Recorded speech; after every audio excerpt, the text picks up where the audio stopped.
ನೀವಿರೋ ಜಾಗ, make your home. ಒಂದು room ಇರ್ಬೋದು.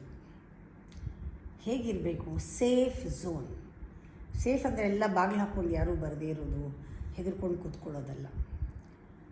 ನೀವು ಏನೇನು ಇಟ್ಕೊಂಡಿದ್ದೀರ ಸಾಮಾನು ಎಲ್ಲನೂ, ಇದು ನಿಮ್ಮ ಹೆಲ್ತ್ಗೆ ಸಪೋರ್ಟ್ ಮಾಡೋ ಹಂಗಿರಬೇಕು. Physical health, emotional health, mental ಹೆಲ್ತ್ಗೆಲ್ಲ. ಪ್ರೊಸೆಸ್ಡ್ ಫುಡ್ ಏನೂ ಇಟ್ಕೋಬೇಡಿ. ಹಳಸಿದ್ದು, ನಾರಿದ್ದು, ಕೆಟ್ಟಿದ್ದು ಆ ಥರದ ಫುಡ್ಗಳು ಯಾವುದೂ ಇಟ್ಕೋಬೇಡಿ. ಮನೆಯಲ್ಲೂ ಅಷ್ಟೇ ಹರಿದಿದ್ದ ಬಟ್ಟೆ, ಹಳೆಯ ಬಟ್ಟೆ, ಚಿಂದಿ ಬಟ್ಟೆ, ಸಾರಿಸೋ ಬಟ್ಟೆ, ಒಗಿದೇ ಇರೋದು, ಕಾಲು ಒರೆಸ್ಕೊಳ್ಳೋದು ಒಗಿದೇ ಇರೋದು, ಟವಲ್ಗಳು ಒಗಿದೇ ಇರೋದು, ಕರ್ಟನ್ಗಳು ಒಗಿದೇ ಇರೋದು, ಬೆಡ್ಶೀಟ್ಗಳು ಒಗಿದೇ ಇರೋದು, ಹಾಗೆ ಇಟ್ಕೊಂಡಿರೋದು, ಅದನ್ನು ನಾವು ಒಗಿದೇ ಉಪಯೋಗಿಸೋದು ಅಂಥದ್ದೆಲ್ಲ ಇಟ್ಕೊಂಡ್ರೆ ಅದು ಸೇಫ್ ಝೋನ್ ಆಗಲ್ಲ.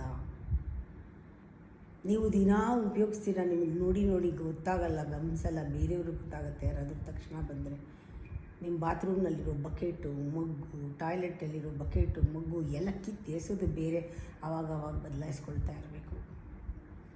ಬಟ್ಟೆನೂ ಅಷ್ಟೇ, ಹರಿದಿದ್ದ ಬಟ್ಟೆ, ಒಗಿದೇ ಇರೋ ಬಟ್ಟೆ, ಗಲೀಜು ಬಟ್ಟೆ, ಪಾತ್ರೆಗಳು ಸಿಂಕಲ್ಲಿ ಯಾವಾಗಲೂ ಹಾಕಿರೋದು, ಇದೆಲ್ಲ ಇದ್ದರೆ ಸೇಫ್ ಝೋನ್ ಅಲ್ಲ.